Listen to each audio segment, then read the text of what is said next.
Goeienaand aan almal, baie welkom. Lekker om almal weer hier te hê en ons mense wat aanlyn ingeskakel is. Ek weer eens 'n klomp mense wissel so tussen die twee. Weer eens aanlyn kan julle die handleiding ook kry, maar die mense wat hier is, hy is ook daar, so julle kan dit daar kry. So ons is by sessie 2 van ons verhaal van die merkwaardige storie van die kerk, en hoe meer ek aan die kerk dink, ek het nie so, toe ek jonger was, het ek nie gedink die kerk is so merkwaardig nie, want daar was altyd iets wat fout was vir die kerk, en wat mense, maar die kerk is vir my, hoe ouer ek raak, hoe meer merkwaardig raak dit, en hoe geïnteresseerd ek raak in die geskiedenis, is dit my merkwaardig om te sien, hoe gelyksoortig die kerk se storie loop, weer en weer en weer en weer. So, dis 'n baie interessante storie. So verlede week het ek gedink dat ons by die diepkant inspring. Ons gaan vanaand by die storie begin. So verlede week het ek gesê, kom ons spring by die diepkant in. Sou 'n mens dit kon regkry om terug te staan en te kan sê, maar wat is die wese van die kerk? Daar is so baie dinge wat ons oor kan praat in die kerk, maar sou dit so maklik wees om net terug te staan en voor ons begin en te sê, maar dis nie so ingewikkeld nie, dis eintlik baie eenvoudig. Dit is die wese van die kerk. En toe het ons laasweek gesê, eerstens, kerk is nie 'n gebou nie. Kerk is nie selfs 'n mens of 'n groep mense nie. Interessant hoe baie kerke dominee se name dra. Piet se kerk of Jan se kerk of, né? Dit is nie 'n kerk nie, dis 'n persoon. 'n kerk is selfs nie eers 'n groep mense met 'n siening of 'n opinie nie. Wat kerk is kerk is in wese die storie van die Heilige Gees wat kollektief mense bymekaar bring. So as ons vir ons wil sê, wat is die wese van die kerk? Is dit baie maklik. Die kerk is 'n gebou en is in 'n dominee en dis 'n storie en dis 'n klomp goed wat skeefloop. Maar in wese is die krag agter die kerk nog baie eenvoudig. Die Heilige Gees wat in tyd en omstandighede vir redes wat ons nie altyd verstaan, die kollektief mense bymekaar bring om wat te doen? Baie eenvoudig. Daar was nie julle moet 1 2 3 4 5 6 7 8 9 10 doen nie. Dood eenvoudig om vir mense om te gee, te sorg en te kyk wat daarna gebeur. So, as ons oor dit moet praat, is dit iets van die wese van die kerk. As sê ek glo aan, ek glo nie in nie. As ek in die kerk geglo het, dan was dit 'n kult gewees. Ons glo in Jesus, in die Heilige Gees, in God die Vader, maar ons glo aan 'n kerk, né, aan 'n doop. So, dis nie die kerk of die doop wat jou, en dis 'n baie belangrike onderskeid om dit te kan tref. Die moeilikheid is wanneer jy in 'n kerk begin glo. dan mis jy die doel van kerk wees. En ek dink vir my was dit so eenvoudig. Ek dink Galasiërs sê Paulus dit so mooi, en julle kan weer, as ons net so toe blaai, Galasiërs 5. As ek verdwaal raak, en ek wonder oor die kerk, en mense begin oor die kerk praat, en debatteer oor die kerk, dan gebruik ek hierdie as 'n spieël vir myself, en vir 'n groot groep mense, en dan sê ek, okay, dis wat Paulus sê. Galasiërs 5 vers 6, sy insig was, in Christus, 5 vers 6, in Christus Jesus is dit nie van belang, of jy besny is of nie, of anderstalig is nie. Al wat van belang is geloof wat deur liefde tot in dade oorgaan. Maar dan moet jy die volgende versie lees. Hy vra, julle was so goed op pad, wie het julle van hierdie pad afgebring? En dan sê hy, nie God nie. Hierdie ding slaan my aan mekaar. Sê, al die ander goed is eintlik relatief. Dis relatief.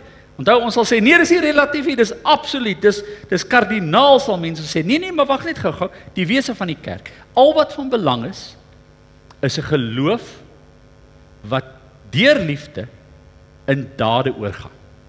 En dan vra hy vir hulle, julle was so goed op pad daarheen. En dan moet ons die vraag vra, wat het ons ontspoor?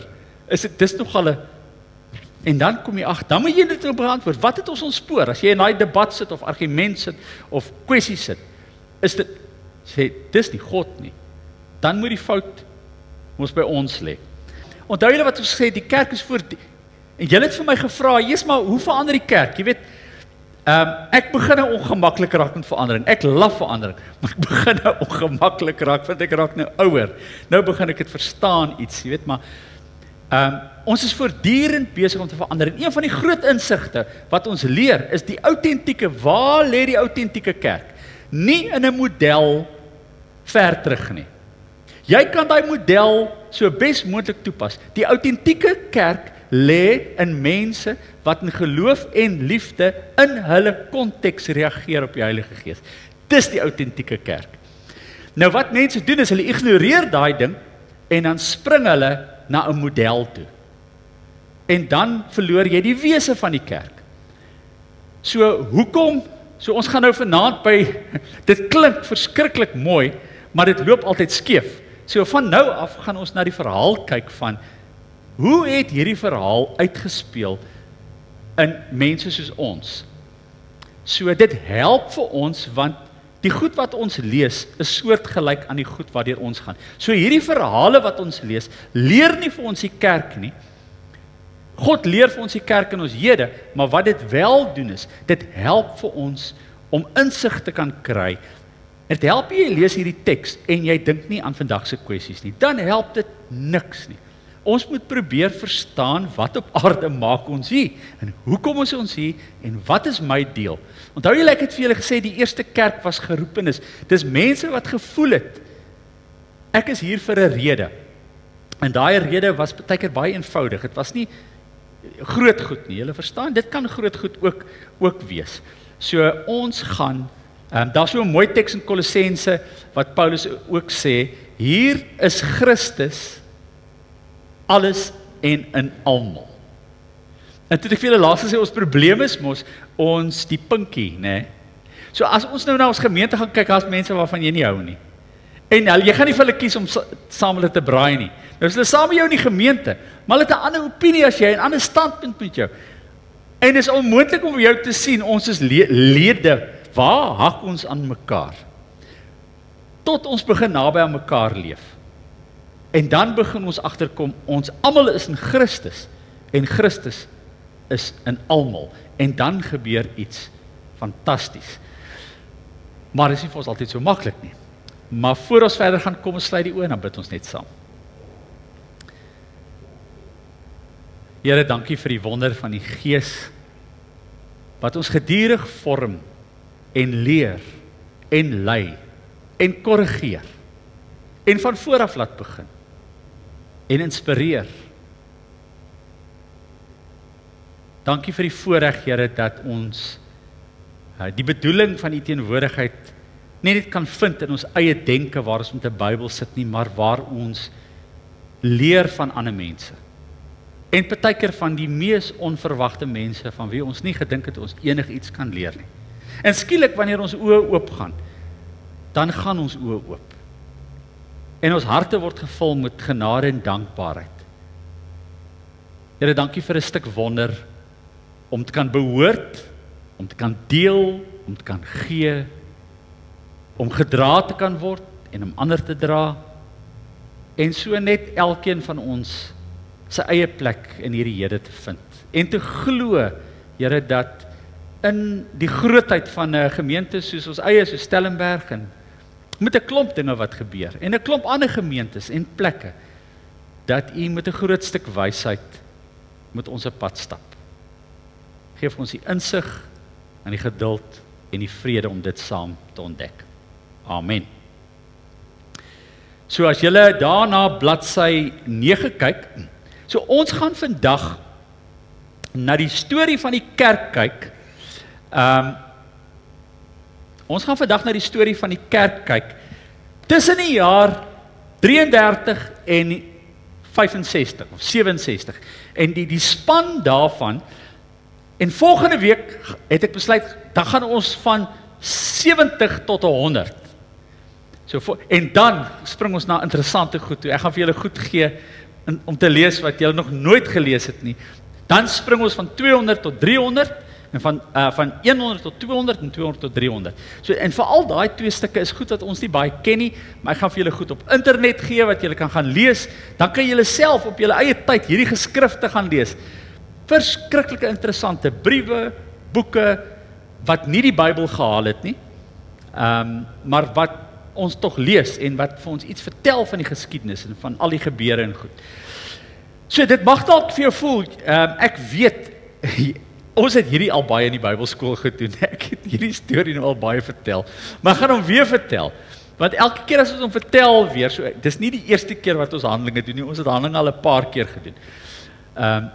Dit mag vir jou voel, jy ken die storie, en ek weet nie of jy toe nou die hele Handelinge gelees het nie, maar ek hoop dat jy vanaand verbaas gaan wees om te sê, my liewe aarde, ek het nie die tekste so gesien nie, so kom ons neem net tyd vanaand en ons gaan kyk na Handelinge 2 tot Handelinge 15, ons gaan lekker kyk wat daarin gebeur het en jy is welkom as jy terug gaan huis toe, om weer 'n bietjie van daai tekste mooi te gaan lees, want daai tekste is tekste wat ons baie, baie goed ken.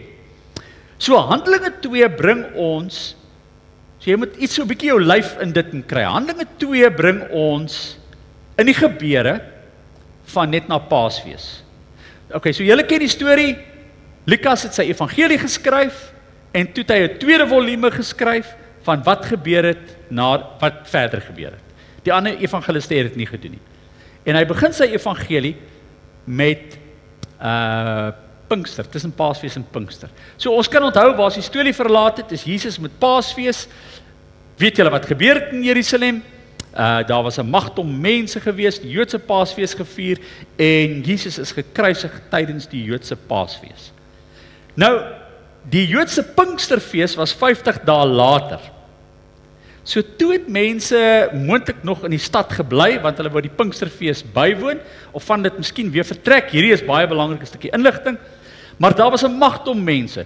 So kan julle onthou net gou-gou, wat is die Joodse Paasfees en wat is die Joodse Pinkster? Want julle gaan my sê, ek het nie geweet die Jode het 'n Pinkster nie. Goed, Joodse Paasfees vier ons toe Moses met die volk uit Egipte uit slawerny het is. En toe het hulle afgetrek, 50 dae af in die Sinaai provinsie, en na 50 dae, Pinkster beteken 50, na 50 dae het hulle by 'n berg gekom, wat hulle Sinaai noem, en op die berg het God vir sy volk die wet gegee. En dis die Joodse Pinksterfees. So die mense sê toe, okay, ons bly sommer vir die Joodse Pinksterfees, en dan vier ons dit. So Jerusalem, hulle skat het so 30.000 inwoners, dink ons, so min of meer 30.000 permanente inwoners in daardie tyd gehad, maar tydens hierdie feeste het dit gegroei tot, hulle skat sê selfs 200 tot 250.000 mense. Nou, die van julle wat al in Jerusalem was, op die tempelplatform, waar jy nog vandag kan beweeg, kan daar omtrent 200 mense net op daai tempelplatform kom. Ek gaan vir julle 'n foto net wys van die tempel. Daar is die ou voorbeeld van die tempel. Ek gaan net gou spring julle. Daar. So, daai tempelplatform, wat vandag, die tempel is weg in die middel, maar die tempelplatform wat Herodes gebou het, staan nog vandag, en hy kan ongelooflike klomp mense akkommodeer. So, hoeveel, wat sê Handelinge, hoeveel Christene, okay, nie Christene nie, want ons gaan nou by Christene kom, hoeveel van Jesus se navolgers was daar? Het julle hom gelees? 120. Okay, dit staan daar, Handelinge 1 vers 15, sê daar was 120 gelowiges. Okay, nou wil ek skets die prentjie. 250 tot 300.000 mense vir die fees. En die mense wat in Palmtak kom, 120 mense. Dink julle dis baie? Dit is, mense sou wonder, het mense hoegenaamd notisie geneem. Die Hosannas wat ons oorhoor, ons dink magdom mense. Nee, 120 mense. Nee, ons gaan nou lees hoe daai 120 tot 5000 groei en toe skeur dit. Somme binne 'n paar jaar skeur dit en fragmenteer in 'n klomp stukkies. Maar weer eens, die fenominale storie is, dit begin met 120 mense in die midde van 250 tot 300.000 mense, Jode. En skielik gebeur hierdie ding. So, ons gaan daarvan lees, kom ons blaai, ons gaan baie in die Bybel vanaand lees, kom ons blaai na Handelinge 1 vers 12 tot 15, wat vir ons iets hiervan vertel. Handelinge 1, vanaf vers 12 tot 15. So, kom ons vat die storie. Daarna het hulle na Jerusalem toe teruggegaan van die berg af. Dit is die Olyfberg, vlak by die stad, 'n sabbatsreis ver. In die stad aangekom is hulle na die bovertrek toe, waar hulle gewoonlik vertoef. En dis daai gebouetjie. Wel, vandag as jy dit besoek, dan sal hulle vir jou sê, dis die bovertrek. En van buite af lyk hy so. En onder hom, interessant, is die, wat hulle sê, dis waar Dawid begrawe is. Die graf van Dawid is eintlik onder dit. So of dit nou regtig daar was, dit weet ons nie regtig nie, maar ons praat daarvan as die bovertrek. OK. Wie was almal in die bovertrek? Hier kom nou iets interessant. Kom ons kyk wie was daar. Dit was Petrus en Johannes en Jakobus en Andreas en Filippus en Thomas en Bartolomeus en Matteus en Jakobus seun van Alfeus, Simon die Vanetikus en Judas seun van Jakobus. So Simon die Seloot, Vanetikus. Selote was ouens wat messe gedra het en Romeine aangeval het.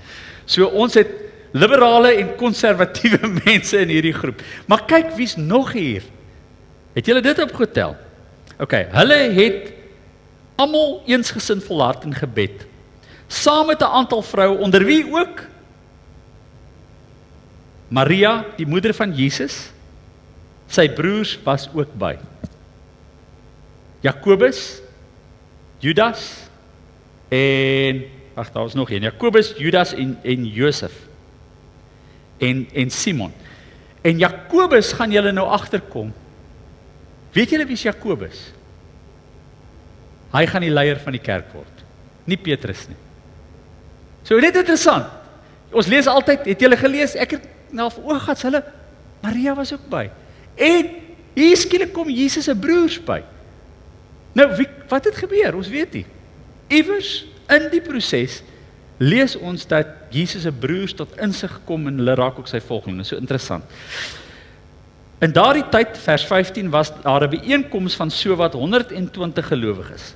Petrus het die leiding geneem en gesê, hy is toe nog die leier, maar dis die laaste keer wat hy die leier gaan wees. So hy het die leiding geneem en hy het daar 'n klomp goed gesê. OK, kom ons spring na die volgende gedeelte. So,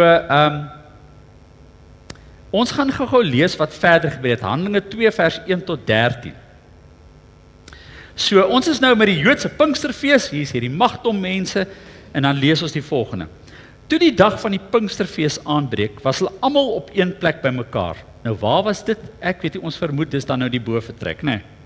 Skielik was daar 'n geluid uit die hemel, soos 'n geweldige stormwind, en dit het die hele vertrek gevul waar hulle gesit het.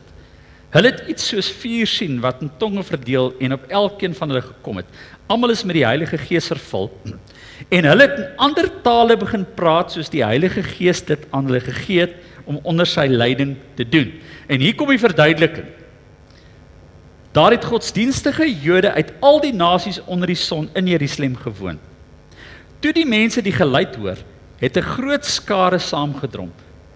OK, so ons het nou die mense wat daar is, die Heilige Gees word oor hulle uitgestort, en dan het ons 'n klomp mense wat van buite af saamdrom, en hulle is nuuskierig, want hierdie mense wat net Hebreëus praat, begin nou tale praat, wat hulle herken van waar hulle afkom.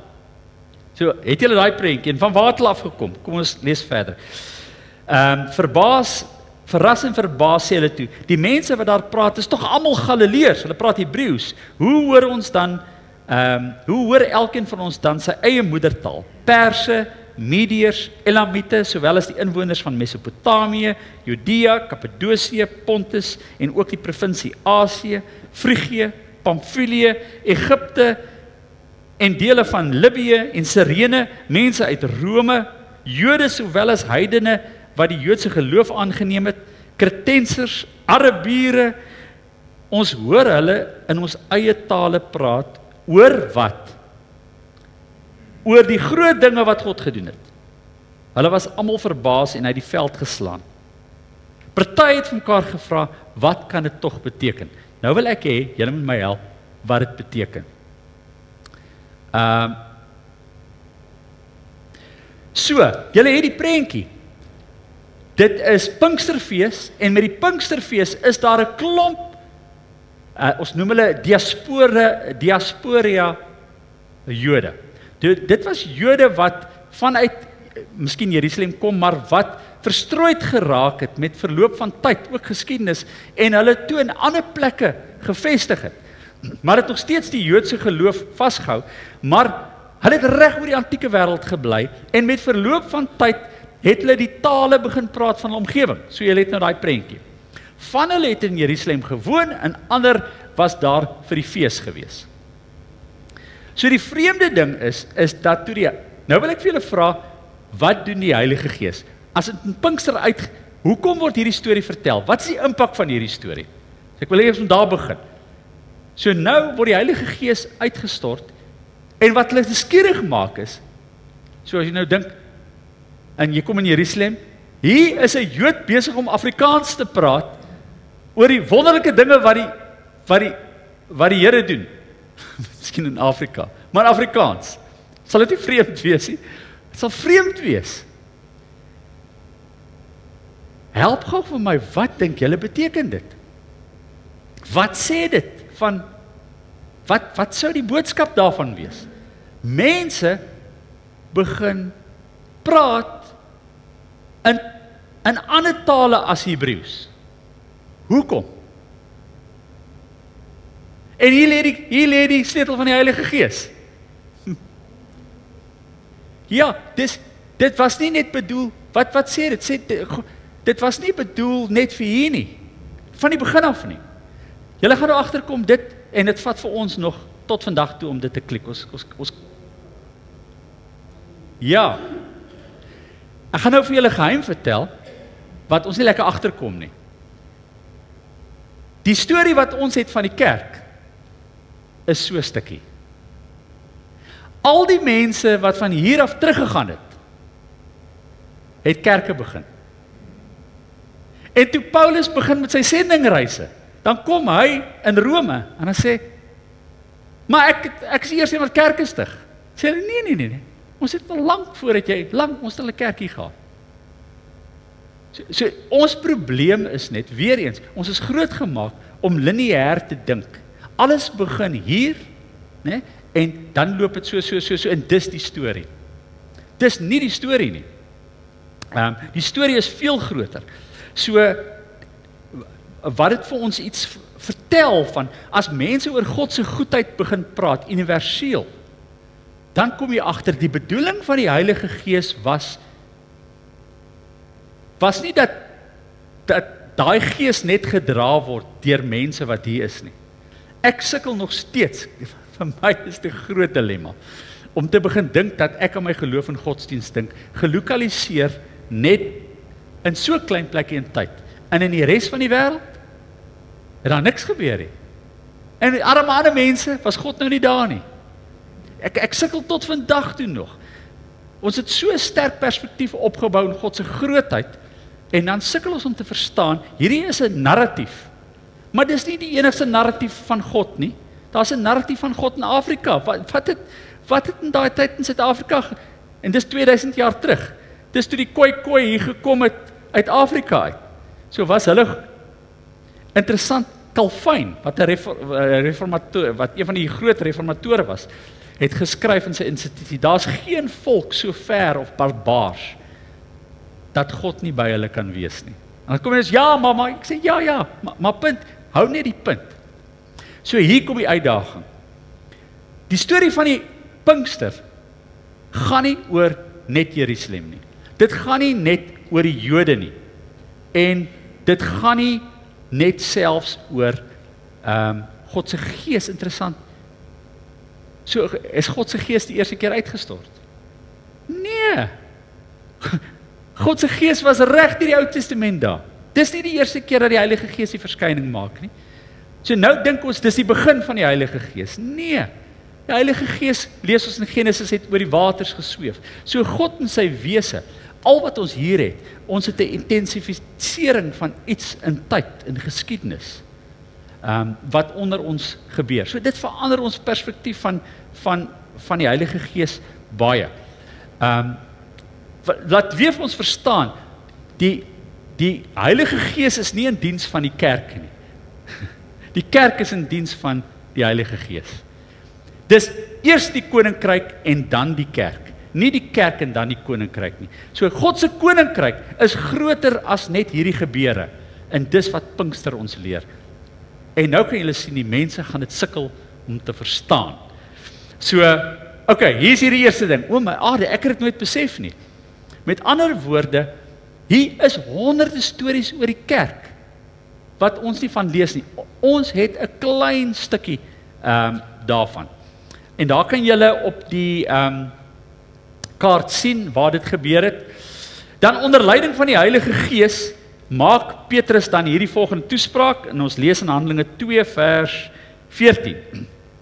So, ons sê, die Heilige Gees het hom insig gegee, en Petrus, dis 'n pragtige toespraak. Hier's twee baie belangrike toesprake in Handelinge. Petrus se toespraak en Stefanus se toespraak, maar kom ons kom eers daarby. Petrus sê vir hulle, luister julle moet verstaan. En Petrus verstaan nie wat hy sê nie. Hy sê, julle moet verstaan, hierdie is 'n universele gebeurtenis. Maar tog lees ons, julle moet nou mooi gaan kyk, in Handelinge 10, lank daarna, kom hy by Kornelius, en dan sê hy, ek verstaan nou eers. So, Petrus het nog gesukkel met hierdie ding, en dan kom hulle by Handelinge 10, en is daar 'n visioen, wat alle rein en onrein diere laat afsak. Julle ken mos die storie. En hy sê, nee, ek het nie van daai goed nie. En dan sê die Here vir hom, maar dit wat ek rein verklaar het, hoe kan jy dit onrein verklaar? En dan sê hy, maar ek verstaan nou eers, maar hy verstaan nog nie. Want 2 maande later, beklei hy weer met, sukkel hy weer met hierdie storie. En hierdie storie is die kerk se storie. Julle gaan nou agterkom, die storie van Handelinge 2 tot 15, is die storie waarmee ons vandag nog sit, en ons redekawel oor daai verskille, en ons sukkel om ons weg te kan kry. En ek wonder altyd, wat is ons middeweg tussen hierdie twee? Goed, maar dis nou so die eerste een sê vir hulle, mag hierdie, die tweede ding sê vir hulle, die tweede ding is sy toespraak, hy wil die punt vir hulle maak, en sê, maar wat ek vir julle wil vertel, is, hierdie Jesus, hierdie is nou baie belangrik, want onthou hulle almal was Jode, so kom ek verduidelik, maar hierdie Jesus is die beloofde Messias op wie ons wag. So, dis sy punt wat hy wou vir hulle maak. Hy wou gesê het, nee julle, hierdie Jesus is in lyn met ons Joodse tradisie. Maar hy's groter as ons Joodse tradisie, maar kom ons vergeet eers daarvan. Kom ons onthou eers net, hy is ons Messias. En dan gaan julle aan, en dit is 'n baie bekende teks wat julle lees, en dan eindig hy, vers 36. Vertel die hele storie, en dan sê hy, die hele Israel moet nou vas en verseker weet, God het hierdie Jesus, wat hulle gekruisig het, Here en Christus gemaak. Christus is die Grieks van Messias. En hierdie teks nogal 'n bietjie vir 200 jaar baie kontroversie uitgelok. Oor die vraag is, wat het hier gebeur? Vir 200 jaar beklei die kerk daarna oor wie is Jesus. Synodes gehad, okay, die eerste kwessie was besnydenis, en toe varkvleis gewees, bacon, en toe 'n klomp ander goede, en toe gaan dit ergens sê, nou, wie is Jesus? En ek wil julle in die volgende paar weke bekendstel aan 7 groepe, wat totaal verskillend oor Jesus dink, en glo, jy weet, dis wie Jesus is. En dan kom ons by Nicea, wat net sê, okay, ons kom net almal by mekaar. So daar was mense wat geglo het dat Jesus was nie 'n volledige mens nie. En ander het gedink, nee, hy was nie 'n mens nie, hy was net God gewees. So daar was 'n klomp verskillende perspektiewe, en elkeen het sy groep gehad. Die Ebioniete, gaan later vir die Ebioniete vertel, want die gemeente wat in Jerusalem agtergebly het, was eintlik 'n Ebionitiese gemeente, en dit is Jakobus, Jesus se broer. Dis nou 'n bietjie meer die konservatiewe ouens. En hulle het vas van die oortuiging gewees, is dat hy 'n profeet was, soos wat die moslems glo dat Jesus 'n profeet, daar was geen verskil eintlik nie. Hy was nie God nie, hy was 'n profeet gewees. En dan aan die ander kant kry ons die Donatiste, en Marcion was onder hulle, en hulle het gesê, nee, hy was nie weer mens nie, hy was net God gewees. En dan kry ons die Arianisme, en dit was die heersende perspektief, sê, nee, julle sien, Jesus het nie bestaan voor die tyd nie, hy is gebore, en toe hy gebore is, het hy vir die eerste keer bestaan. So, nou is die vraag is, wat glo jy? Het hy eers bestaan toe hy gebore is? Was hy voor sy geboorte daar? Hoeveel persent van hom was mens en hoeveel persent van hom was God gewees? En vir 250 jaar is hierdie debat so erg in die kerk, dat hulle toe 'n plek van 'n sia kry, en hulle kom by mekaar en hulle sê, Konstantin sê, kom, ons maak ortodoks. Ons, soos 'n ortodontis jou tande reguit maak, kom ons maak gou ons leer reguit. Ortodoksie. En vir die eerste keer toe kom ortodoksie. Toe sê dit, okay, die ortodoksie onderskei heresie, né? Dwaalleer. So toe daar 'n klomp groepe uitgeval. Marcion het uitgeval, Valentinus het uitgeval, en toe die kerk so half na 'n punt beweeg. En dan was daar ook die gnostisisme, 'n verskriklik interessante groep. Ek gaan vir hulle ook van julle vertel. Die gnostici het geglo dat jy moet nie worry oor lyf of liggaam of oor God praat nie, jy moet oor gees praat. En Jesus was gekom om vir ons 'n geheime kennis te openbaar. Dit was een van die gewildste bewegings in die antieke wêreld. Ons weet hulle was daar, en hulle was 'n groot klomp mense gewees. Onthou nou, al hierdie groepe funksioneer naas mekaar. Dit klink amper soos die denominasies in die noordelike voorstede, né? Hulle almal was daar by mekaar. Die interessante ding is, ons weet van die gnostici, want ons weet die kerkvaders het oor hulle geskryf, en die Nag Hammadi geskrifte, ons het so 50 jaar terug vir die eerste keer 'n bundel kon kry van die gnostiese geskrifte. En as jy vandag na die boekwinkel toe gaan, dan kan jy dit gaan koop. Daai geskrifte is gepubliseer, jy kan dit lees. Die gnostiese evangelies. Okay, maar ek wil net te mekaar maak nie, behalwe net om vir julle te kan sê, daar was 'n bietjie verwarring gewees. Wie was Jesus? Waar is die Heilige Gees? Wat is hy besig om te doen? Hoe werk dit presies? So kom ons lees verder die storie. Nou gaan ek julle vat in waar dit begin het, met 120 mense, tot by 5000. So in daai verhaal lees ons dan in Handelinge 2 vers hiervan 42, nee, 37. 2 vers 37. So by die aanhoor hiervan, net gou kyk. So by die aanhoor hiervan is mense diep getref. En hulle het vir Petrus en die ander apostels gevra, wat moet ons doen? Toe het iemand seker net gesê, stig af. Sê, nee. Onthou gou, hulle het nie 'n nuwe godsdienst begin nie. Gaan nou daarby begin. Die perspektief wat ons moet kry, hierdie was Jode wat in die tempel was, hulle het 'n nuwe godsdienst begin nie. Hulle het bloot aangegaan met hulle ou godsdienst. Maar wat moet ons doen? Toe antwoord Petrus hulle en sê, bekeer julle en laat elkeen van julle gedoop word in die naam van Jesus Christus. Dan sal God julle sondes vergewe en julle sal die Gees as gawe ontvang. So dit was die eerste groep gelowiges, dis die eerste generasie. Wat God beloof is vir julle en julle kinders en vir almal wat daar ver is. Nou ek wonder terwyl Petrus vir hulle sê wat hier gebeur, of Petrus regtig verstaan wat hier gebeur, want hy verstaan nog steeds nie, hierdie is regtig nie net vir julle bedoel nie. Hierdie is vir meer bedoel, maar hulle sukkel om dit te verstaan, maar kom ons kyk gou-gou. So hulle gaan toe voort. Vers 41. Die wat sy woorde aangeneem het is gedoop, omtrent 3000 mense is op daardie dag by die getal van die gelowiges gevoeg. So wat het hulle gedoen?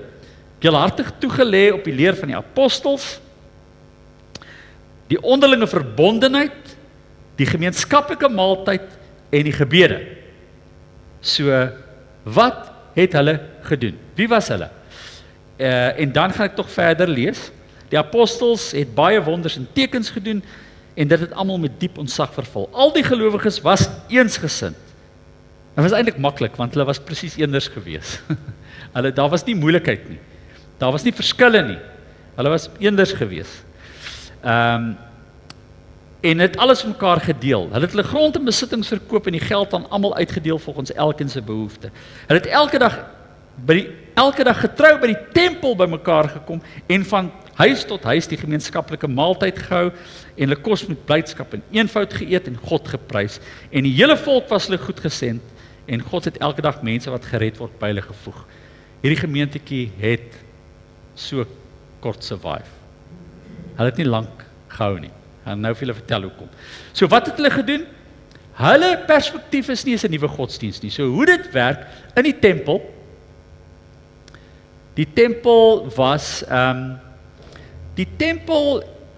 was nie eendersoortige mense nie. Die tempel het Esseners gehad, Sadduseërs, Fariseërs, Zelote, Esseners, klomp verskillende. Die Jodendom het bestaan uit klomp wat ons noem sektes. En hoe dit werk is daar's een raad en dis die Joodse raad en hulle pas toesig oor alles. So almal kom bymekaar. Hierdie groep gelowiges was die groep wat geduld is binne die tempel saam met hulle almal. En so hulle het nie 'n nuwe godsdienst begin nie, hulle het nie gedink dis iets anders nie, dis iets niets nie. Wat hulle wel gedink het, is hulle gesê het wel ons moet gereeld bymekaar kom en dan lees ons dat hulle gereeld in die tempel op 'n sekere plek bymekaar kom. Het julle gelees in die pilaargang van Salomo en daar's die pilaargang. So daar was so daai pilare wat julle aan die ander kant sien was aan hierdie kant ook gewees. Hierdie kant loop so na die tuin van Getsemane toe. So dis waar hulle bymekaar gekom het. So die groepies het maar so 'n bietjie bymekaar gekom in die tempel. So die Sadduseërs het so na die Fariseërs gekyk en die Esseners het so gekyk en daar was eintlik groot verskille tussen hulle. Maar dit het met hulle gebeur. Die probleem is dat hierdie groepie vasgeglo het, Jesus is die Messias en hy gaan binnekort terugkom. En hulle verwagting was binne 'n kwessie van tyd gaan die res by ons aansluit. En dan gaan Jesus terugkom en dis die einde. Dit is net vir ons. En omdat ons dit doen met daai oortuiging, verkoop ons alles wat ons het. En ons deel dit uit. En toe kom Jesus nie. En toe wat? Toe verarm hulle. En hulle het nie meer geld nie. Want hy kom nie terug nie. En julle ken, ek spring die storie, julle ken die storie. Julle moenie vir Paulus en die disipelgroep saamplaas nie. Hulle is nie maatjies nie. Hulle verdra mekaar, maar Paulus lê op 'n ander vlak as die apostels en julle gaan dit nou sien. Daar was lekker spanning tussen hulle gewees. Maar dan lees ons dat Paulus op sy sendingreise geld insamel vir wie? Vir hulle. En die ironie is, aan die einde van Handelinge, dan sê hulle vir Paulus, as jy teruggaan, gaan hulle jou vang, hulle gaan jou doodmaak. Die Heilige Gees het vir ons gesê, jy moenie teruggaan nie. En toe sê Paulus, maar hy gaan teruggaan. Toe sê hy vir hom, nee, moenie teruggaan nie. Hy sê, ek gaan teruggaan. En hy gaan terug. En hy word gevang en geneem. En hy sterf as gevolg van dit. So hy gaan terug, om vir hierdie mense wat hy bietjie meer verskil, geld in te samel. Hy samel vir ons geld in wat hy eintlik nie van hou nie. En hy waag sy lewe om vir hulle die geld in te bring, net dat toe hy terugkom, hulle presies dieselfde storie, wat met Stefanus ook gebeur het. Hulle arresteer hom, omdat hy mense in die tempel, julle gaan nou weer sien, hy het ander mense in die tempel ingebring. So ons sit met hierdie spanning van ons God, en ons Here wat vir ons gaan sorg, en hy gaan dinge laat gebeur hier vir ons, en daar's net 'n veel groter storie wat om ons, wat ons nie raak sien nie. So dit was die storie wat met hulle gebeur het, maar in elk geval, hierdie klein gemeentetjie groei, van 120 na 3000 na 5000. En die prentjie wat ons van die kerk ken, is die prentjie wat julle hier gehoor het. Maar onthou, dis gelyksoortige mense. Hulle is almal Joods, hulle eet dieselfde kos, hulle kyk dieselfde sepies, nee, dis dieselfde mense, daar's nie verskil nie. Maar toe begin iets gebeur. En tussen Handelinge 3 en Handelinge 5, Handelinge 6, draai dinge net so om. So, jy lees die volk was hulle goedgesind en mense het by aangesluit. Die volgende hoofstuk lees jy. Die Joodse raad roep hulle in. Sê, hier's moeilikheid. Hier's moeilikheid. Julle saai, ons wil julle aanspreek. En Gamaliel, hulle vra vir Gamaliel, wat moet ons doen? En Gamaliel sê, man, as dit van God afkom, kom ons los dit. Maar daar is spanning. En mense begin bang raak om by hulle deel te kan raak. Maar 'n tweede ding gebeur, wat ons nou oor gaan lees, en dit is, daar kom 'n interne verdeeldheid tussen hulle, wat 'n radikale verbrokkeling van die gemeente tot gevolg het. So ons gaan nou daarby kom net na T. Maar wat hulle gedoen het, is hulle het gereeld by mekaar gekom. Dan sê hulle het, hoe werk die storie? Hulle het die gemeenskaplike maaltyd gehad, en gebede.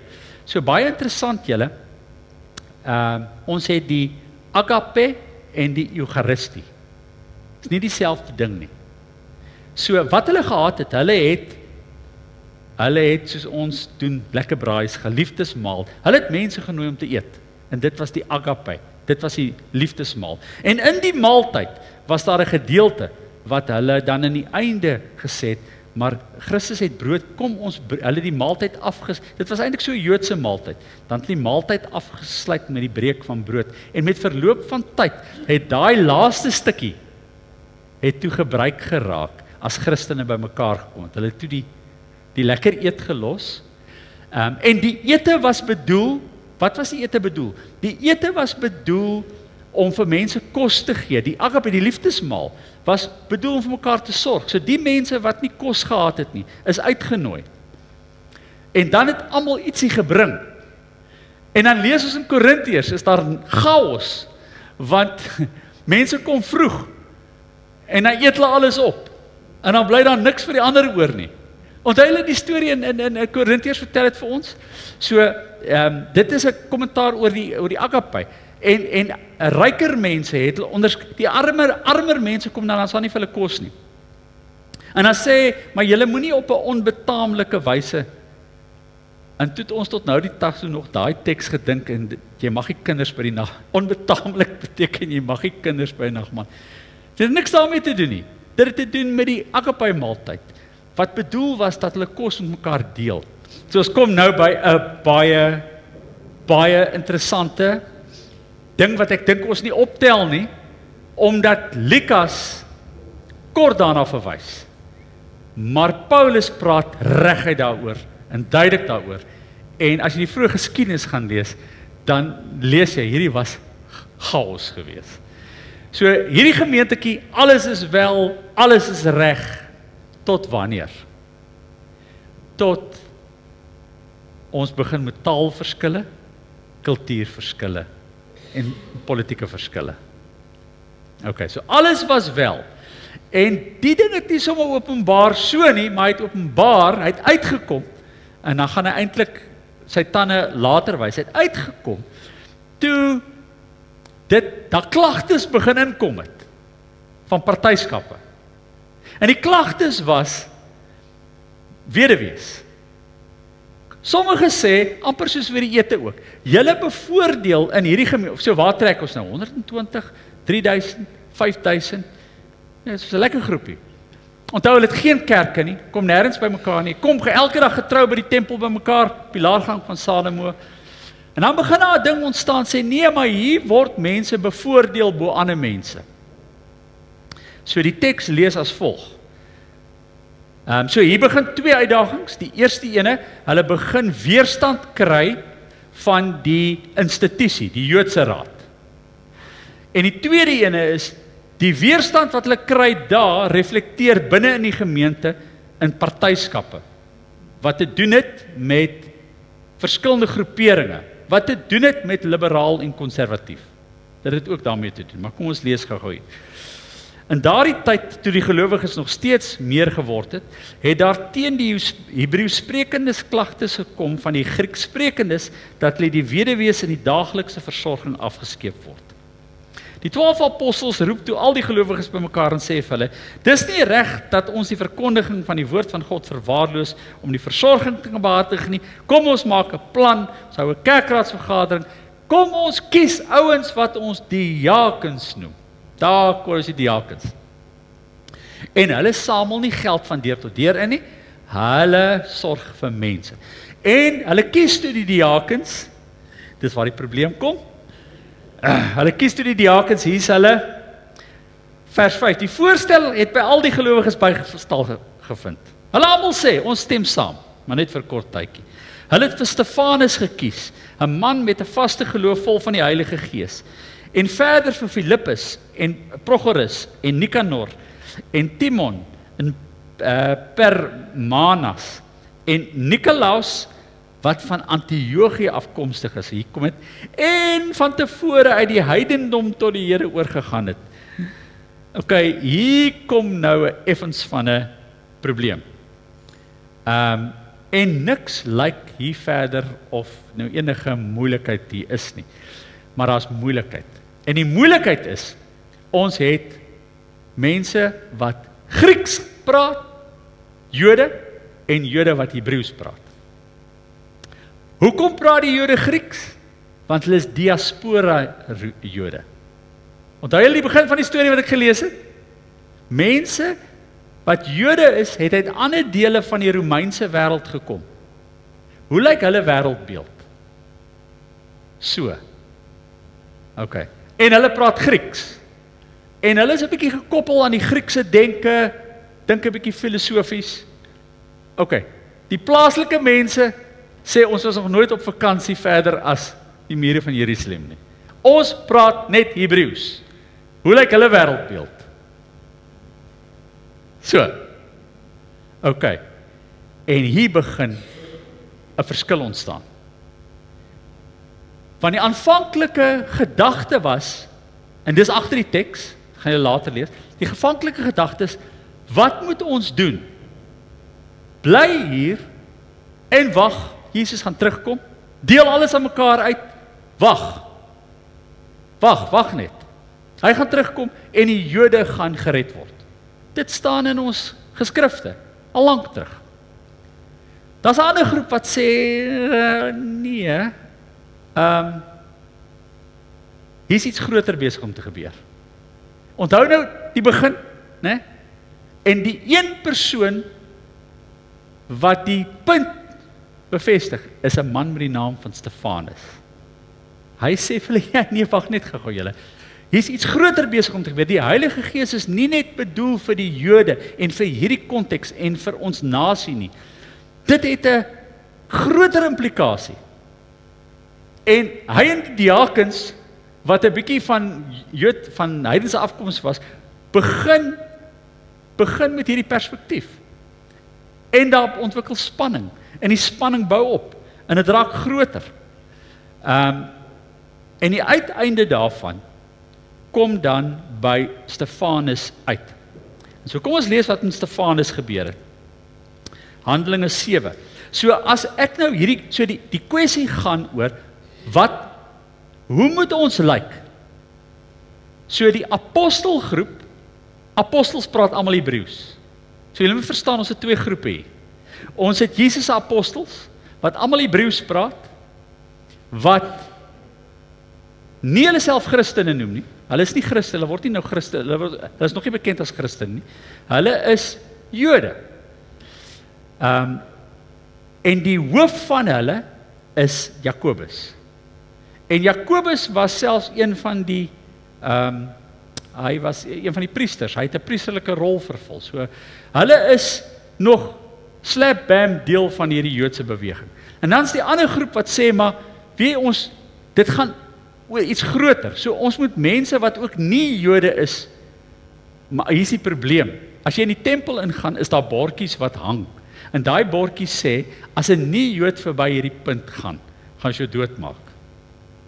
En dis die rede hoekom Paulus gevonnis is, want hy het mense in die tempel gebring as 'n conspiracy wat gesê het, hy het mense in die tempel gebring wat heidene is. So dis die klag waarop hy veroordeel is.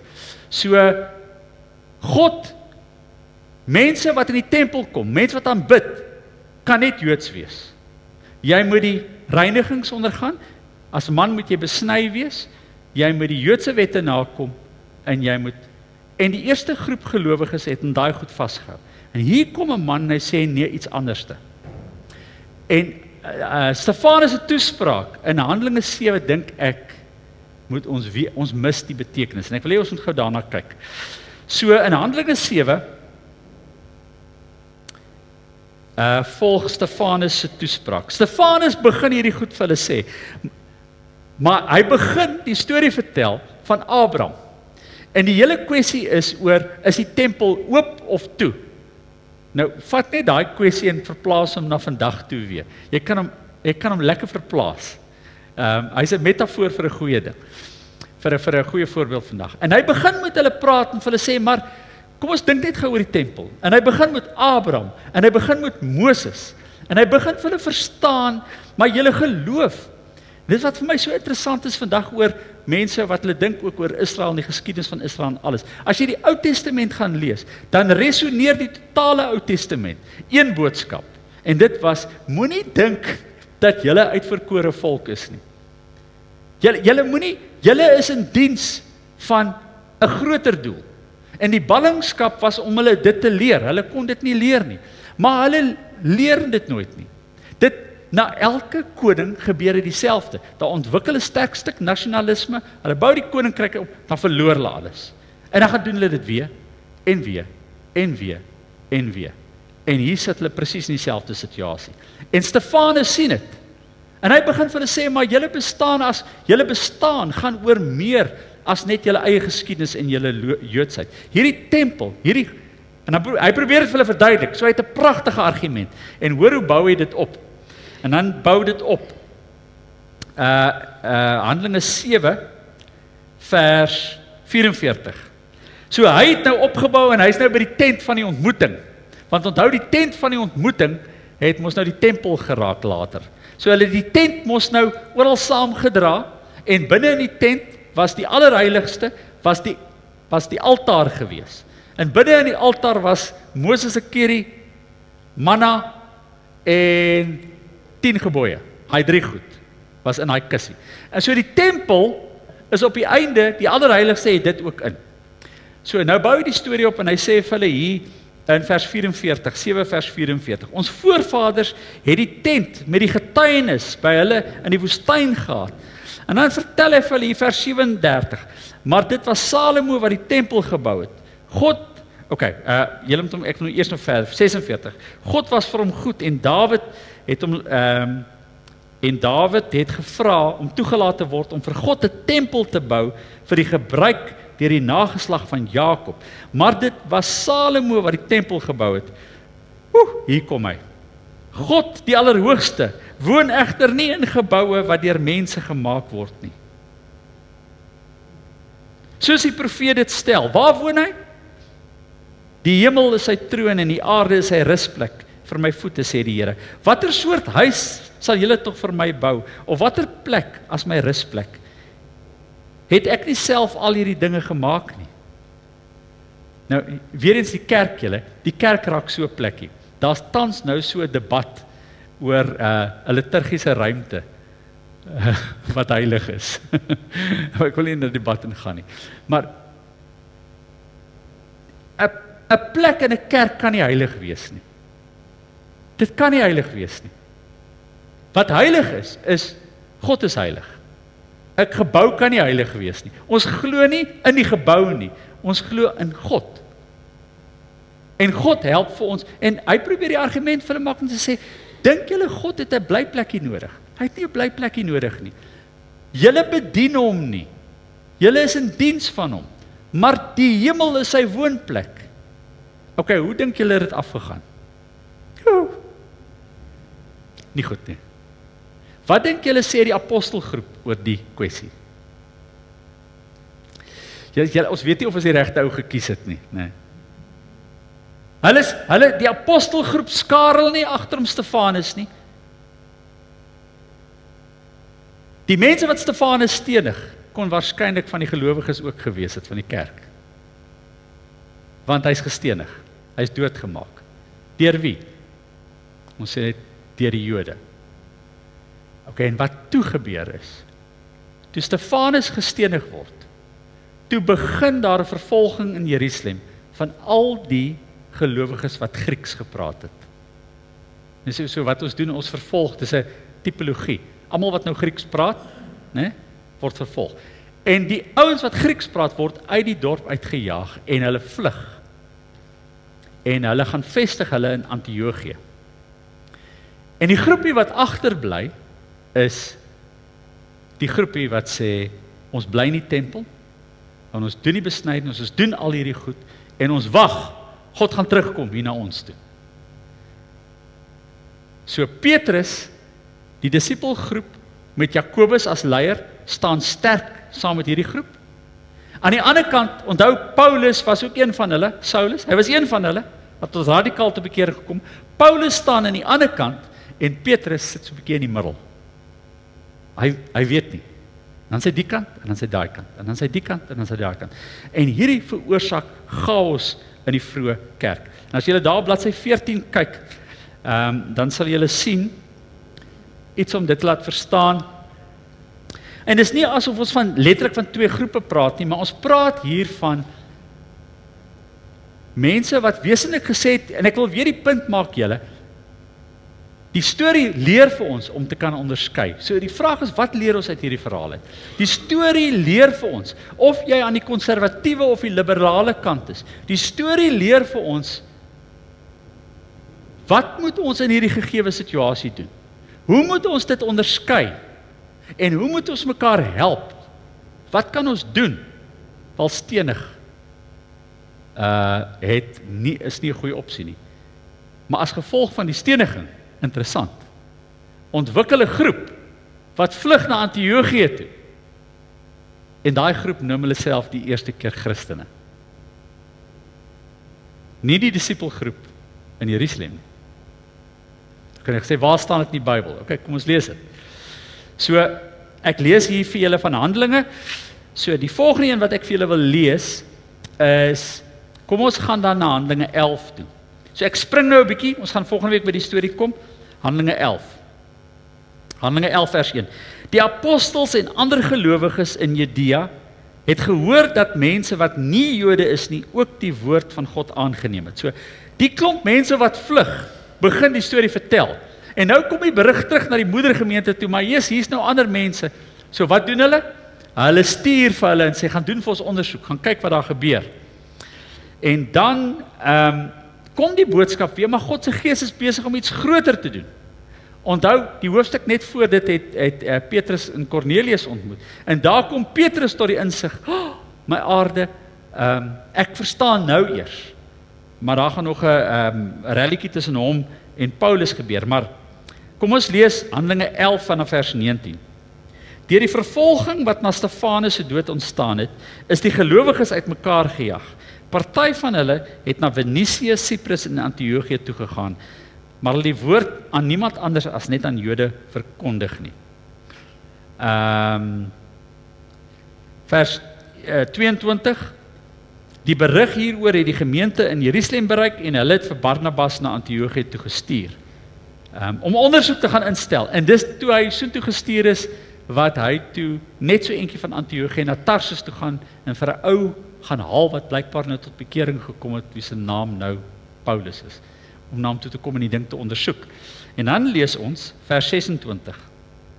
Toe hy hom kry, het hy hom na Antiochië toe gebring en hulle twee het 'n hele jaar lank in die gemeente gewerk en baie mense onderrig. In Antiochië is die gelowiges die eerste keer Christene genoem.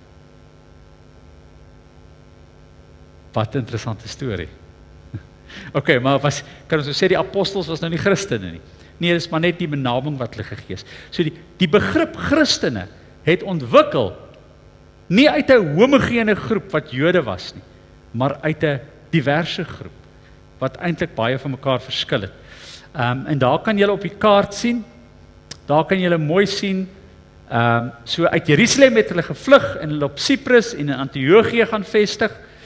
En toe hoor hulle, daar kom mense tot bekering en hulle stuur vir Barnabas na Antiochië toe. En toe hy in Antiochië is, net so om die draai, hoor hy van 'n man met die naam wat hulle onthou, en as jy lees by Stefanus, dan sê dit, en hulle het hulle klere neergesit by, toe hulle hom gestenig het hulle klere neergesit by 'n man met die naam van Saulus. Ne? So Saulus was daar toe hulle Stefanus stenig. En wie sou gedink het dat Saulus gaan Stefanus raak? Want die parallel wat jy moet sien, né? So Saulus was 'n Jood wat in die Joodse tradisie groot gemaak het. Hy was 'n Fariseer, hy was so konservatief soos wat hy kon gekry het, die wet nagekom. En toe hulle vlug, toe vra hy vir die priester, hy sê, "Doe my guns, ek wil hulle agterna sit, ek wil hulle gaan vang. Dan sal ek hulle terugbring. Want hulle is besig om nonsens aan te jaag, ek bring hulle terug en dan veroordeel hulle ons hier." En op pad daai reis in Damaskus, kom hy tot bekering. So jy kan verstaan dat hulle almal is bang vir hom, sê nee, is hy nou besig, weet wat is hy besig om te doen. Hy kry die radikale bekering en hy swaai om van hierdie kant na totaal die ander kant. En hy begin hierdie perspektief om te sê, God se gees is iets besig om groter te laat gebeur. So, julle die storie van die kerk, tussen ongeveer 30, ek net gou die tyd dophou waar ons trek. So die stukkie wat ons dek tussen 30 en 50 na Christus, is 'n interessante storie. Is 'n storie waar 'n nuwe era aanbreek en waar daar 'n klomp goed gebeur. Waar 'n gemeentetjie wat aanvanklik vir mekaar omgee en sorg en mooi is, verdiep raak in die wêreld waarin hulle leef. En sê ons bestaan nie net ter wille van onsself nie, dis 'n klomp ander goed. En deur insigte van mense groei goed en mense reageer daarop en dit lei tot tragedies. En in die tragedie bring God weer nuwe groei. En dis die storie van die kerk oor 2000 jaar. En ek dink nie dat ons vandag op 'n ander plek sit as baie in die verhale tussen Handelinge 2 en Handelinge 5. Want ek wil nou nie eers Handelinge 15 nie, ons gaan Handelinge, so kom ek raak net aan Handelinge 15. So ek wil hê julle moet vir my gaan lees van Handelinge 15 na die einde van Handelinge. Want wat gebeur by Handelinge 15 is dat hierdie hele storie van mense wat nie Jode is en God se gees wat op ander maniere werk, bring toe so 'n ontsteltenis. En Paulus wou in sy wese nie, Paulus het eintlik die apostelgroep baie gerespekteer. Want ons lees nadat hy tot bekering kom, gaan besoek hy hulle. En hy lê besoek by hulle af. Onthou net gou-gou, Paulus weet niks van Jesus nie. Want hy weet niks van hom nie. Hy het nie, dis die apostels het hom geken, saam met hom gereis, saam met hom geslaap, met hom gepraat. Paulus weet nie, wat Paulus ontmoet die Jesus wat uit die dood uit opgestaan het, maar hy het nie die insig van die stories van die evangelie nie. So ons het twee groepe en hy probeer iets daarmee versoen. So, en hulle probeer mekaar vind. En hoe jy dit doen, die beste manier om dit te doen, ons noem dit 'n synodesitting. Dan kry jy almal by mekaar, en dan hou jy 'n synodesitting, en dan debatteer jy die standpunte, en dan moet jy stem op die einde. En dan is daar 'n uitslag van die vergadering. En die uitslag gewoonlik is die meerderheid wat die minderheid dan nie na die tyd volg nie. En dis wat presies hier ook gebeur het. So hulle het besluit op 'n besluit, maar het nie gebly by die besluit nie. Want daai besluit het nog rusie gebring. Soveel so, ons lees dit nie, ons lees dit in Paulus vertel vir ons. Paulus sê, hy vertel dat hy so vasgehak het met Barnabas en met Petrus, dat hy net gesê het, sorry julle, ek doen my eie ding. En Petrus en Paulus het 'n clash gehad, het 'n kopstamp gehad, en hulle het ooreengekom om hulle eie goed te gaan doen. eintlik baie interessant is. Petrus en Paulus is nie die ideale mense nie. Paulus was, maar ek dink 'n baie harde kop mens ook gewees. Maar kom ons gaan kyk in Handelinge 15. En van volgende week af gaan ons Handelinge 15 lees. Is die vergadering in Jerusalem. Ons gaan volgende week nou eintlik van bietjie voor dit net weer die storie optel van waar kom hierdie konflik of waar kom hierdie verskille vandaan. Hulle probeer regtig sê, "Yes, julle maar ons kan nie hierdie goed prys en ek dink sommer nou aan vandag, ons kan nie hierdie goed prys gee nie. Hierdie goed kom al jare saam met ons geloof. Jy moet besny wees. Jy moet sekere kosse eet. Jy moet sekere goed doen." En toe sê Paulus vir hulle, "Nee, jy hoef nie. Die Heilige Gees sê vir ons nee. Dit gaan nie hier oor Jode nie." En dan sê hulle, "Maar hoe gaan ons mekaar vind? Ons is tog broers." En dan sê hulle, "Oké, ons probeer." En dan in die vergadering. Daar kom mense van Judea afgekom en gelowiges wys gemaak. As julle nie die gebruik van Moses nakom, deur julle te laat besny nie, kan julle nie gered word nie. So hulle het uit Antiochië uitgekom. Toe Paulus en Barnabas hulle daarteen verset, het 'n ewige meningsverskil, het hulle in 'n heftige meningsverskil betrokke geraak. En is daartoe besluit dat die twee en nog 'n paar ander van die gemeente na die apostels en ouderlinge in Jerusalem toe gaan in verband met hierdie vraagstuk. So nadat die gemeente hulle die nodige reis voorsien het, het hulle daarna vertrek en dan vertrek hulle vertrek het. En vers 4, toe hulle in Jerusalem kom, is hulle deur die gemeente, die apostels en die ouderlinge verwelkom. Hulle het vertel wat God alles deur hulle gedoen het. Maar party van die gelowiges wat vroeër fariseërs was, het na vore gekom en gesê, die bekeerlinge moet besny word en aangesê word om die wet van Moses te onderhou. Ek kan my hierdie prentjie voorstel in vandag se kerkvergaderinge, waar ons kom en sê, nee, dit is net ononderhandelbaar. En dan is daar 'n middelgroep wat sê miskien, en dan is daar 'n groep hulle is van die linkerkant, sorry. En hulle sê, nee, ons moet verder gaan. So nou is die vraag is, wat doen ons? En die apostels en die ouderlinge het toe bymekaar gekom en hierdie vraagstuk te bespreek. Vers 7, na 'n lang bespreking het Petrus opgestaan vir hulle gesê, ek hoop hulle het gebid ook aan. Nee, het gebid, maar na 'n lang bespreking, en in my Bybel is dit altyd onderspreek, lang bespreking, ek het hom, broers, julle weet nou dat God my lankal ook die geleerdere gekies het om die evangelie aan die heidenasies te verkondig, sodat hulle kan glo. En God, wat die harte ken, het dit bevestig deur die Heilige Gees, aan hulle te gee, net soos aan ons. Hy het geen onderskeid tussen ons en hulle gemaak nie. Hy het ook hulle harte deur geloof gereinig. Waarom wil julle nou God se geduld op die proef stel, deur op die nek van die gelowiges uit die heidenasies 'n juk te lê, wat ons voorvaders nie in staat was om ook te dra nie, en ook nie ons nie. Nee, ons ook daardie gelowiges glo dat ons net deur genade van die Here Jesus gered word. Okay, so wat is nou weer belangrik? Kan jy daai sinnetjie sê? Al wat belangrik is geloof wat deur liefde in goeie dade oorgaan. Julle was so goed op pad. Wie het julle hiervan weerhou? So, dis die vraag. Daarna het al die mense stil gebly en Barnabas en Petrus geluister. Okay, dan vertel hulle wat alles gebeur het. Hoor nou hier, vers 13. Toe hulle klaar was, sê Jakobus, daar's hy's nou die leier. Nie meer Petrus nie. Jakobus is nou die leier. Broers, luister na my. Simon het verduidelik hoe God dit self, hoe dit God self is wat van die begin om na die heidenasies om te sien deur vir hom 'n volk uit hulle te laat versamel. Okay, dan gaan hy aan en dan praat hulle oor goed en dan sê hulle, okay, ons moet nou by die praktiese goed kom. Wat gaan ons doen?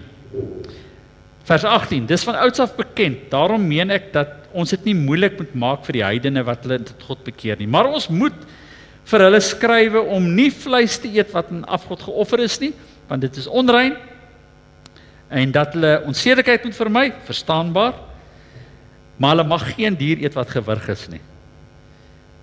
Hierdie voorskrifte van Moses word immers van ouds af in elke stad aan mense voorgehou, elke Sabbatdag word dit in die sinagoges voortgelees. En dan sê hulle, okay, ons verskil, maar ons gaan hierdie ding probeer, maar dit is tog noodsaaklik dat julle net hou by tog 'n paar reëls wat ook nie so noodsaaklik was nie en nie lank gehou het nie. Julle, dis die storie van die kerk, vroeë kerk. As ek nou vir julle vra, as ek klaar maak, hoe praat hierdie storie met jou oor die Heilige Gees en oor kerk en met die dinge, ek wil jy met jou, nou beantwoord, ek wil net sit en net skryf. Wat is die goed wat julle in hierdie verhaal sien? Wat is die goed wat resoneer met jou? Wat is die goed wat weer gebeur? Wat is die goed wat ons nie insien nie? Ek wil hê julle 'n bietjie die week daaroor dink. Want weer eens, hulle het ooreengekom om by hierdie beginsels te hou. Op die volgende bladsy, vergeet hulle daarvan. Toe hulle ooreengekom het in 325 op die geloofsbelijdenis van Nicea, het hulle ooreengekom op eintlik die belijdenis wat ons vandag bely. En ooreengekom dat hulle almal sal ooreenkom met dit. Toe dit klaar is, toe gaan hulle terug. En die wat daarteen gestem het nog steeds aangegaan op die ou manier. So, ons word nie sommer net verander deur 'n belydenis of 'n dokument nie, né? Maar is interessant hoe die eenvoud van die verhaal net met ons resoneer. So ek het maar net gedink ek wil julle vanaand hier los. En dan gaan ons volgende week die interessante verhaal lees van hoe hy toe uitdraai en daar gebeur toe 'n tweede groot ding. En dit is in die jaar 70 toe Jerusalem vernietig word en die stad eintlik die kerk.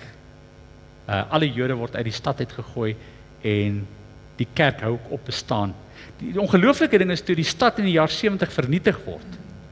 Waar was die kerk toe? Toe is die kerk nie meer in die stad nie.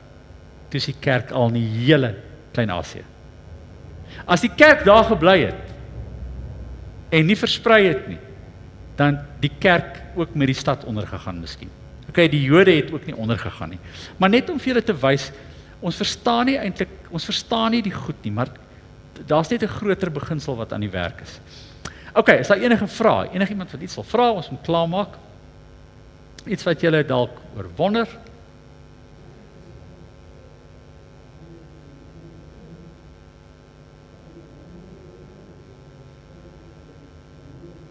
Ja.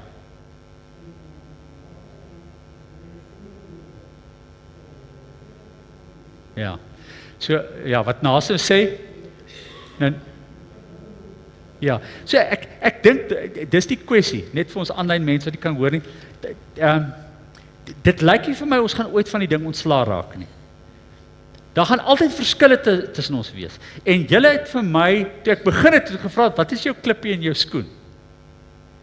Nou, ons probleem kom met, waar trek ons die streep?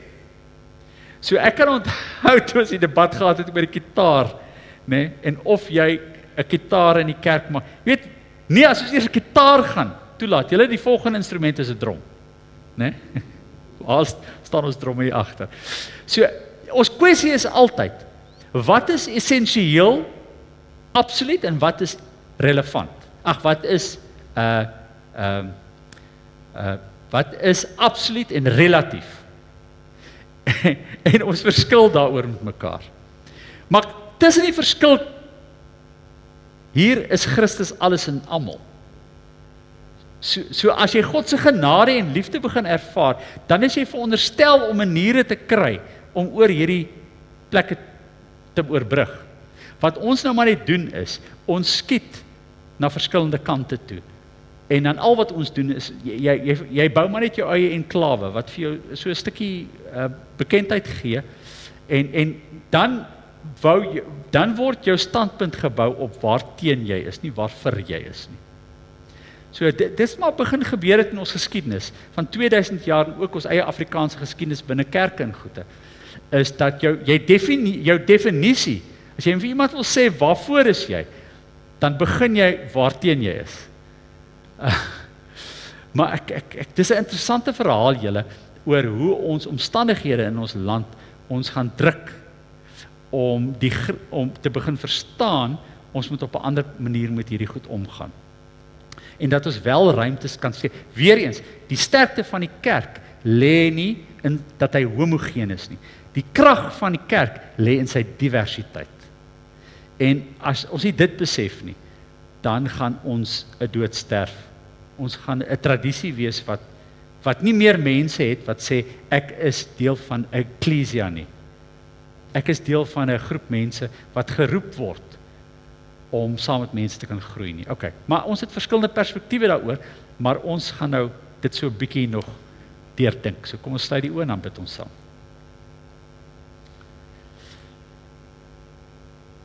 Here, dankie dat U ons gedagtes deurgrond, ons harte, ons frustrasies, ons entoesiasme, en dat op 'n manier, Here, U Gees dit reg kry om in ons by dinge uit te bring wat saak maak. Wat genade is, wat vergifnis is, wat geduld is. Ons besef net, Here, ons sal dikwels dinge net in 'n oomblik verander en ons sal dinge in 'n oomblik teenstaan. En wanneer ons hierdie verhale lees, dan lees ons verhale wat oor dekades en eeue gevorm is. Deur hartseer, deur vreugdes, deur wins en verlies. En elke keer hoe U Gees dit reg gekry het om ons wakker te maak vir ons Here. En Here, daarom wanneer ons oor die kerk praat, bewaar ons dat ons hoegenaamd oor iets dink wat groter is en eerder maar net dink aan wat ons hier doen en hoe ons saam met mekaar leef en hoe ons 'n roeping het om te doen wat U op ons hart lê vir môre en hoe ons mekaar kan vergewe en hoe ons kan leer en kan groei. Dankie Here dat U daar teenwoordig is. Amen.